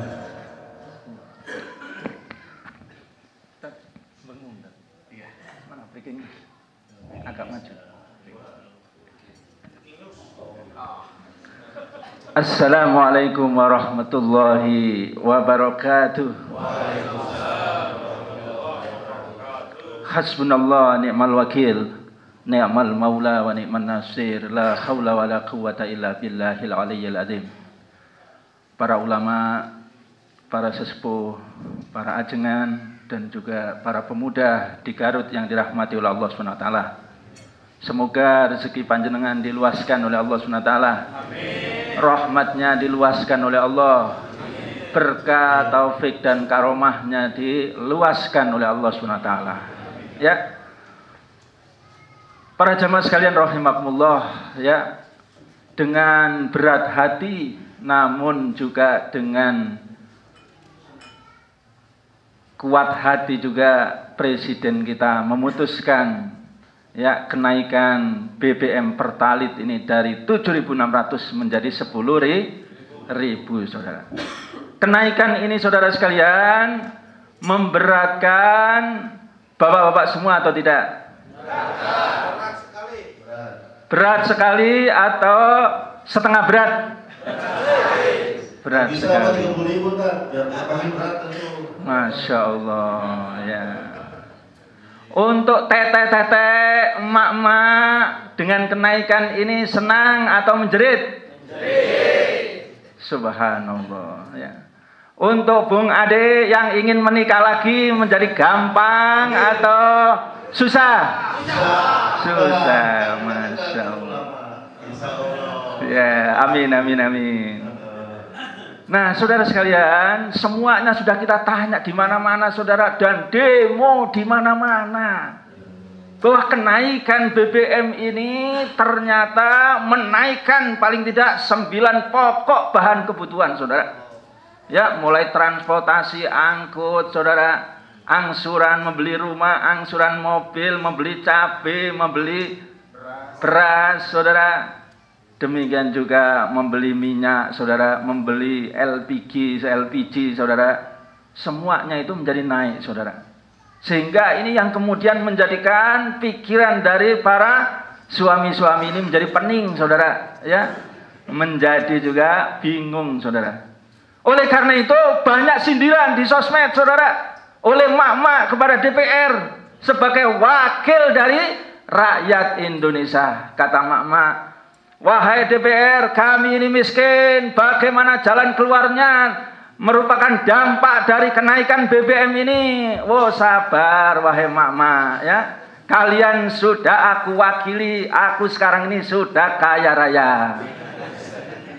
Wahai DPR, aku ini sekarang juga mengangsur rumah sekarang ini, dan dengan kenaikan ini ya, suku bunganya naik sehingga angsurannya naik, sedangkan pendapatan suamiku tidak naik, maka aku ini sulit untuk mengangsur rumah. Tenang aja wahai mak-mak, ya. Kalian tidak boleh protes karena sudah aku wakili. Begini sampai diwakilinya mereka itu mulai ulang tahun. Ya, mereka ulang tahun alias mereka bergembira karena rumah dinasnya dibangun dengan megah dan indah, saudara. Saking gembiranya dalam pensiunan cuma 5 tahun seumur hidup. Yeay, ya Allah. Luar biasa DPR. Ya, emak-emak masih tidak putus asa, saudara, merengek kepada DPR ini. Wahai DPR, dengan kenaikan BBM ini kami jelas-jelas tertindas, tidak sejahtera. Wahai emak-emak, tenang, sabar, istiqomah, qanaah, gitu ya. Kalian tidak boleh protes karena kalian sudah aku wakili, karena gaji dan tunjanganku setiap tahun selalu naik, saudara. Kacau atau cakep, saudara? Kacau atau cakep?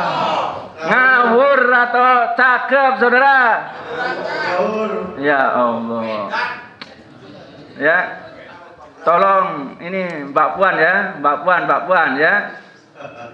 Dulu kamu itu ketika dinaikkan oleh SBY itu BBM itu kalian menangis, kok sekarang kalian ultra dan gembira, ria. Ya, ngawur atau cakep, saudara? Ya Allah. Oleh karena itu, saudara sekalian, tidak ada yang bisa menolong kita, saudara sekalian, kecuali hanya Allah SWT yang bisa menolong kita, saudara. Dengan caranya Allah SWT, namun dengan syarat kita hanya minta tolong kepada Allah SWT. Kita minta tolong kepada Al-Quran dan Sunnah, saudara. Tidak ada jalan yang lain, dan ini yang telah diberikan oleh Allah SWT. Bagaimana Nabi Musa sudah tidak ada jalan, saudara sekalian. Ketika dia maju, maka dia akan tenggelam di Laut Merah, saudara. Namun ketika kemudian dia itu mundur kembali, maka dia kemudian menjadi dekat dengan musuh dan akan dibunuh oleh musuh, saudara sekalian. Demikian juga baginda Rasulullah SAW ketika istiqomah, saudara. Ya, ketika dia dikepung rumahnya mau keluar, maka menyuruh malaikat Jibril untuk menaburi dengan pasir, saudara sekalian, sehingga kemudian musuh-musuhnya itu tidak bisa melihat Rasulullah. Ini adalah kehendak Allah SWT. Demikian juga saudara sekalian rahimakumullah. Ya, ketika Nabi Ibrahim tidak kuat untuk menghadapi Namrud, dan Namrud itu juga membuat benteng, saudara, yang sangat tinggi. Karena ketika itu kekuatan yang paling hebat adalah sihir, saudara. Ya, sehingga benteng yang sangat tinggi, biar buhul-buhulnya itu tidak mampu melompati benteng, saudara. Karena ada tingkat-tingkat kesaktian waktu itu, saudara. Ya, nah maka dibuatlah benteng yang tinggi oleh Namrud itu, saudara, agar musuh-musuhnya tidak mampu untuk menenung atau mensihir Namrud dan para baser-basernya, saudara. Takbir. Namun Allah SWT menegaskan di dalam surat An-Nahl ayat 26, saudara sekalian, a'udzubillahi minasyaitonirrajim, fa'atallahu bunyanahum minal qawa'idi fakharra alaihimus saqfu min fawqihim. Ya. Maka Allah SWT menerbangkan rumah-rumah mereka sampai dari pondasinya, lalu atap mereka dijatuhkan oleh Allah menimpa mereka. Subhanallah. Coba saudara, benteng yang sangat kokoh tadi ini dibuat oleh Namrud untuk melindungi dirinya. Namun justru benteng itulah yang kemudian dijadikan oleh Allah untuk mengubur Namrud dan juga para basernya, saudara sekalian. Dan kita mengetahui sumber, saudara sekalian, dari negeri kita, saudara. Negeri kita ini katanya dulu kakek-kakek kami, saudara, negeri kita ini adalah negeri yang gemari pahlo Jinawi, saudara. Ngertos ngomong boten panjenengan? Ngertos? Orang Garut, Sunda. Oh nggih ya niki. Ya. Masya Allah ya. Dalam bahasa Inggris, saudara, maka gemari pahloh Jinawi ini adalah bagaikan zamrud di katulis tewa, saudara. Leres nama badan, cakep nama badan, takbir. Breaking news. Tapi ada ini, Bapak Nusirwan, ada partai wong cilik katanya, wong cilik mengatasnamakan rakyat, itu gimana itu? Ya, makanya kita sampaikan kepada Bapak Jokowi ya, yang berasal dari Solo tentunya ya, dan dia selalu hidup dengan wong cilik dan suka dia kegorong-gorong sehingga hatinya luas tentunya ya. Sumber dari persoalan negeri kita ekonomi ini saudara sekalian karena diterapkanlah sistem kapitalis liberal total saudara sekalian. Ini kafa, ini sumbernya saudara. Artinya adalah pemerintah, para pejabat, para menteri, saudara sekalian, anggota DPR, kepala daerah, bupati, gubernur, saudara sekalian, itu bukan menjadi pengelola sumber daya alam, saudara. Yang dikelola sehingga hasilnya banyak, kemudian digunakan untuk kepentingan rakyat. Tidak, saudara. Tapi saudara, kapitalis liberal ini saudara, semua kekayaan alam itu diserahkan kepada swasta dan asing untuk mengelolanya. Alias pemerintah, para pejabat, para menteri, para DPR, bupati dan gubernur itu hanya menjadi regulator saja saudara. Bahasa Sundanya itu adalah makelar saudara. Kalau cakep, kalau Tapi katanya NKRI harga mati. Nah, dari Menteri SDM Gus ada 69 kontraktor migas asing maupun asing Gus. nah itu saudara sekalian. Jadi migas kita saudara sekalian, migas kita dengan undang-undang migas, dengan undang-undang omnibus law saudara, dengan undang-undang kelistrikan, dengan undang-undang air dan lain sebagainya saudara. Yang namanya migas, yang namanya batu bara, yang namanya air, saudara sekalian, yang namanya juga listrik, semuanya itu diserahkan kepada asing-asing, kepada swasta, namanya oligarki, saudara.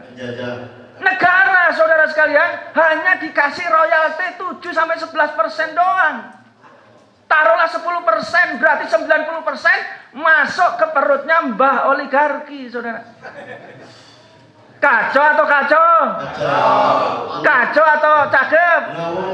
Ngawur. Belum lagi direksi. Gaji direksi Pertamina fantastis. Komisarisnya gajinya fantastis. Rakyat dapatnya apa saja doang, Gus. Termasuk juga saudara BUMN ini yang seharusnya dikelola oleh negara. Sengsara rakyat. Ya. Kemudian komisaris direksi tidak boleh mendapatkan keuntungan. Tidak boleh mendapatkan gaji yang sangat besar, saudara. Fantastis. Nah, BUMN inilah yang kemudian juga secara hukum, saudara, yang sebetulnya itu adalah bancakan dari para buzzer, saudara. Bancakan-bancakan dari pendukung juga rezim Jokowi, saudara. Sampai BUMN juga kemudian dirampok, saudara. Dieksploitasi, saudara sekalian. Nah, ini negeri kita, saudara. Sampai Kiai Haji Anwar Abbas dan juga tokoh yang lain, saudara. Negara kita ini sudah gagal, saudara. Negara kita sudah hancur. Karena 10% orang saja di Indonesia ini menguasai sebagian besar kekayaan alam di Indonesia, saudara sekalian. Ya. Bagaimana, saudara? Kacau atau cakep, saudara? Kacau. Kacau atau kacau? Karena 10% orang saja di Indonesia ini menguasai sebagian besar kekayaan alam di Indonesia, saudara sekalian. Ya. Bagaimana, saudara? Kacau atau cakep, saudara? Kacau. Kacau atau kacau? Belum lagi, Gus, ada outfitnya, Gus. Gaya hidup para direksi komisaris. Kalau apakir kan topinya aja nih harganya 20.000. Kalau mereka cuma buat topi doang harganya 12 juta. Gimana, Gus? Allah. Nah, itu saudara sekalian. Ya, jadi mereka berganti jas, saudara sekalian. Ada informasi saudara, jasnya pejabat itu saudara 50 juta, saudara. Ganti korden saja, saudara sekalian. Ya, di DPR, saudara sekalian, itu hampir, ya Allah, dan tambahan yang lain 2 miliar, saudara. Jadi kalau kita, saudara sekalian, tidak ganti korden, mati atau hidup, saudara? Ya Allah. Sampai seperti itu, saudara, uang kita ini, kekayaan alam kita ini dihisap oleh oligarki. Nah, termasuk saudara sekalian, BBM ini dinaikkan saudara agar beban subsidi tadi ini tetap bisa diambil kelebihannya, dan kenaikan dari harga BBM diambil lagi. Ternyata katanya Faisal Basri untuk membiayai IKN dan kereta cepat, saudara. Oh, kereta lambat. Sorry. Kereta lambat ya. Kereta yang cepat dan lambat. Nah, gitu ya. Kalau kita kemarin pas upacara bendera, mereka yang hormat bendera itu, mereka habis selesai upacara mereka joget-joget ke kanan, ke kiri. Tahunnya mau naikin BBM. Oleh karena itu saudara sekalian, inilah benteng dari kapitalisme, saudara. Benteng dari rezim ini yang mengatakan, yang meyakini bahwa dia ini adalah kuat, saudara. Yang menjadikan rezim ini meyakini bahwa seluruh institusi negara dia kuasai, saudara.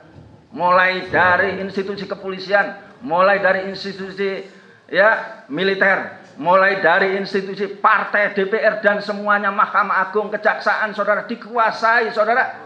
Dijadikan oligarki tadi, saudara, karena mereka itu dibayar, saudara. Mereka diberikan upeti, mereka diberikan komisi, saudara, dari jual beli kekayaan alam tadi, saudara. Maka saudara, ini yang sekarang terbongkar, saudara.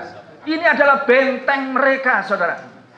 Maka benteng ini bisa saja, saudara sekalian, kemudian dijatuhkan oleh Allah SWT, menimpa kepada mereka. Bisa atau tidak, saudara? Karena sekarang ini demo-demo, saudara, di mana-mana, saudara. Betul tidak? Buruh juga melakukan demo, saudara. Betul tidak? Mahasiswa juga melakukan demo, saudara. Betul tidak? Teteh juga melakukan demo, saudara. Betul tidak? Gitu. Oleh karena itu, saudara sekalian, maka kemarahan dan keresahan umat ini terus-menerus bergerak, saudara sekalian. Maka tentu ini akan bisa menakutkan, saudara sekalian, rezim Jokowi, saudara. Betul tidak? Ya, maka kemudian tidak hanya menakutkan, tapi juga menjadikan dia bertobat, saudara. Bisa tidak? Kalau mereka tidak bisa bertobat, saudara, Allah memberikan jalan yang lain, saudara. Karena yang dimakan banyak yang haram, saudara. Kemudian perutnya stroke. Bisa tidak, saudara? Takbir. Bisa tidak? Atau Allah SWT memberikan jalan yang lain, saudara. Tsunami, saudara, terjadi. Tapi tsunaminya hanya terjadi pada pejabat saja, atau rezim Jokowi saja. Bisa tidak? Al-Fatihah.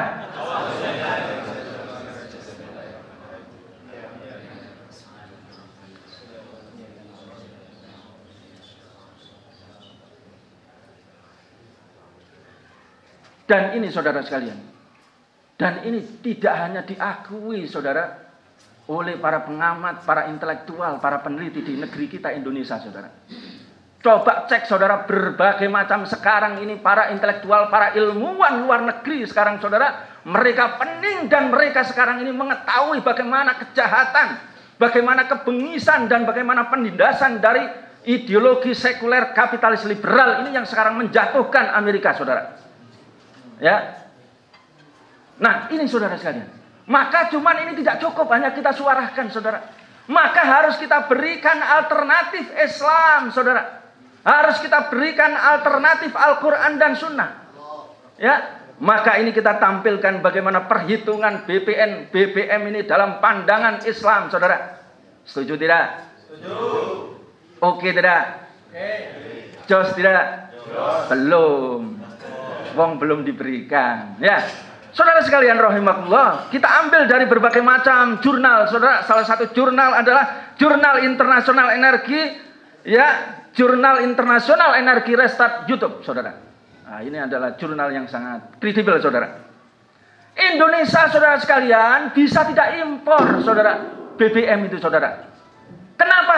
Karena memiliki banyak cekungan-cekungan hidrokarbon yang di situ bisa dijadikan sumber minyak, saudara sekalian. Ya, sementara ini yang diketahui ini, hampir yang ditemukan ini, yang diteliti, saudara, ada 128 cekungan hidrokarbon, saudara. Dan yang sekarang diproduksi ini, yang diambil minyaknya itu masih 20 cekungan hidrokarbon. yang tadi katanya Bung Ahmad tadi bisa memproduksi 70%, saudara. Berarti masih tinggal 108 cekungan hidrokarbon. Kalau kemudian diambil lagi 10 cekungan saja, sudah tidak perlu impor lagi, saudara. Bagaimana hitungannya kalau tidak impor? Ya, maka ya SKK Migas ya menentukan, saudara, ya bahwa ongkos produksi, saudara sekalian, minyak mentah, saudara sekalian, tahun 2020 itu adalah sekitar 4 sampai 26 US dollar per barel. Tapi pada tahun 2021 itu adalah sekitar 11 dolar per 11 US dollar per barel. Taruhlah kita ambil rata-rata tengah-tengah, saudara, 20 US dollar per barel, atau di sini kita hitung 19,7 US dollar per barel, saudara sekalian. Maka saudara sekalian, kalau kemudian kita tentukan ongkos produksinya itu adalah 19,7 US dollar per barel kali kurs. Ya, rupiah sekarang ini adalah kali 14.300, saudara sekalian. Ya, maka di situ hasilnya adalah, saudara, 2081.710 rupiah per barel, saudara. Satu barelnya ada 159 liter, saudara sekalian. Maka kalau 281.710 rupiah dibagi 159 per liter, maka saudara ongkosnya per liter itu adalah 1.772 rupiah. Murah atau mahal? Mantep atau tidak? 1 rupiah cuman 1.772, saudara. Kalau ditambah menurut Kementerian SDM, saudara, biaya pengadaan, pengalengan, transportasi, saudara, ya distribusi, saudara, itu kalau Pertamax sekitar 2.000, saudara.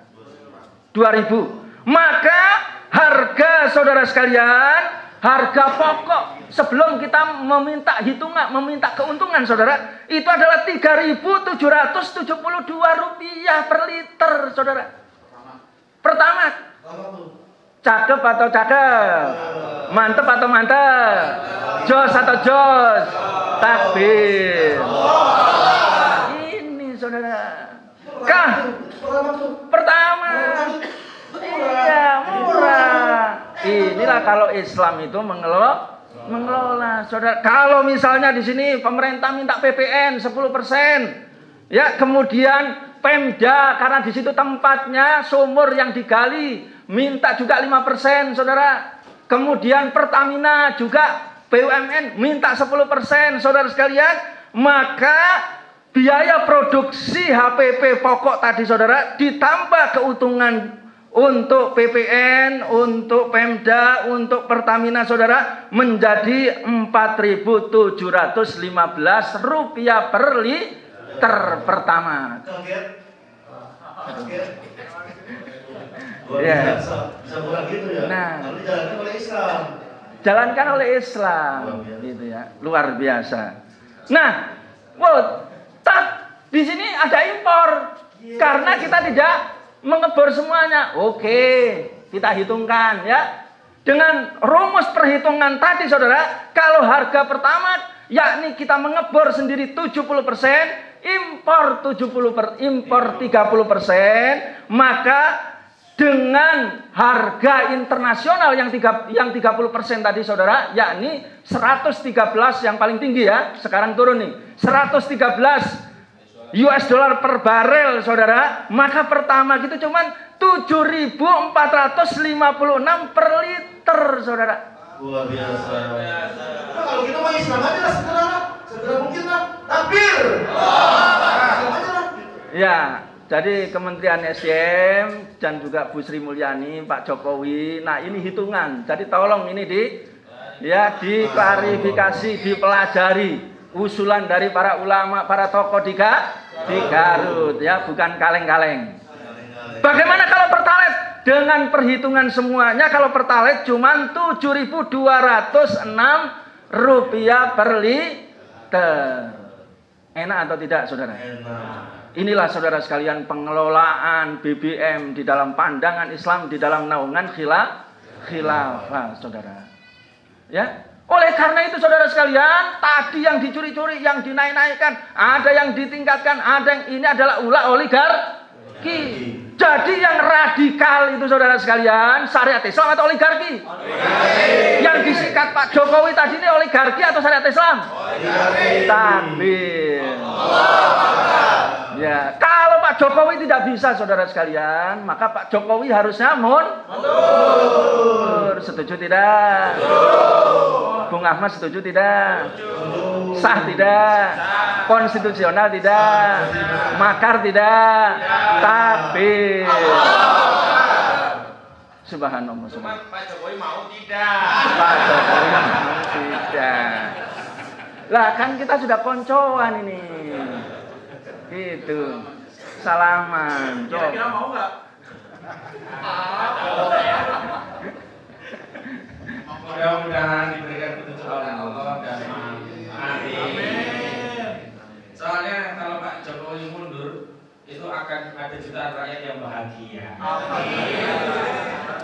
Soalnya kalau kita nanti dituduh kudeta, ya kan kita cuma punya lebat, nggak bisa gitu kan. Ya, Bapak sekalian rahimakumullah, para ajengan, para ulama. Yang pertama, kita yakin bahwa Pak Jokowi akan sadar, akan bertobat untuk melepaskan cengkraman oligarki penjajah negeri kita, saudara. Amin. Kenapa? Karena di situ ada Kiai Ma'ruf Amin, saudara. Ya, Kiai Ma'ruf Amin tentu dia pemahaman Islamnya, akidahnya sangat luas sekali, saudara. Dan dia yakin, saudara, bahwa solusinya adalah Islam, sebagaimana dijelaskan oleh Allah SWT dalam surat Al-Anbiya, saudara.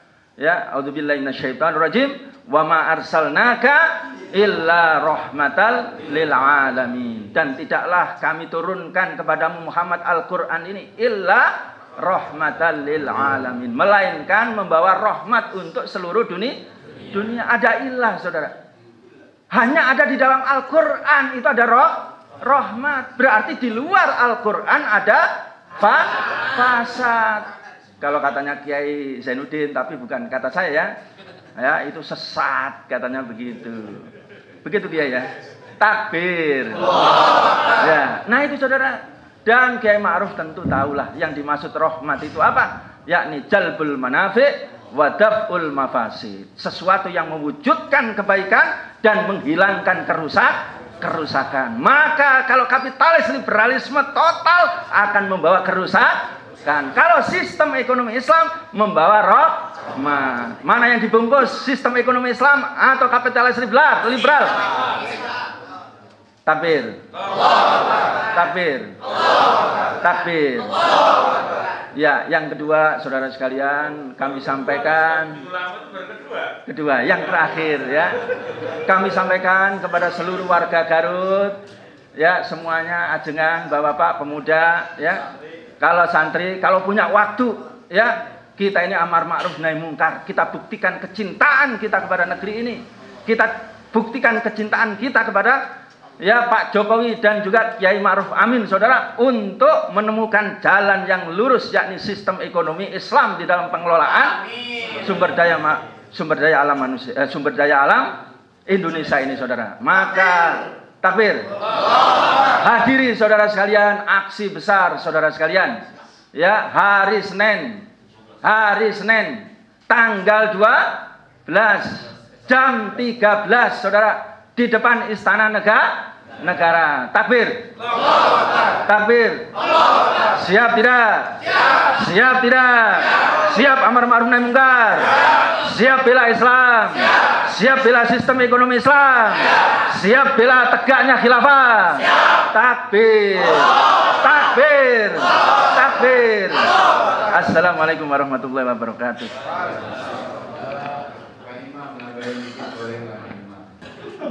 Ya, luar biasa. Kita memiliki waktu kurang lebih 15 menit ke depan. Ustaz Irwan, saya ingin nanya yang tadi, Ustaz.